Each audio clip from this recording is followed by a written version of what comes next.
Ces mots, quand on les jette, ils rebondissent n'importe où, de cœur en cœur, de tête en tête, ils en deviennent fous. Bonjour, c'est Gabriel. Voici le lien pour écouter l'article d'hier.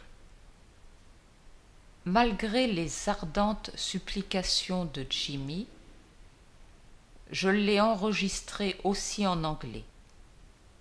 Jimmy a avancé l'argument qu'après tout, vous étiez ici pour apprendre le français.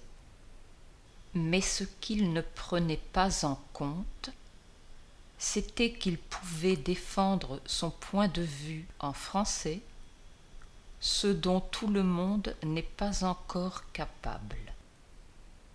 Je ne demanderai pas mieux que de répondre à ses souhaits, mais après la newsletter à propos des livres en braille, j'ai reçu plusieurs emails et ainsi appris que Connie n'était pas la seule personne aveugle à avoir besoin des enregistrements bilingues. C'est vrai qu'un ordinateur lit sans faute, mais sa perfection est ennuyeuse.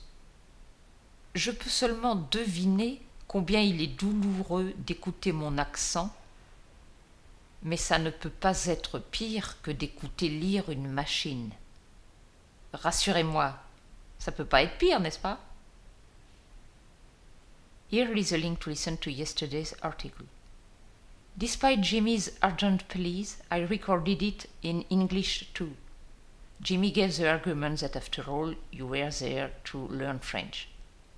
But he didn't take into account that he was able to champion his cause in French, what not everyone can do yet.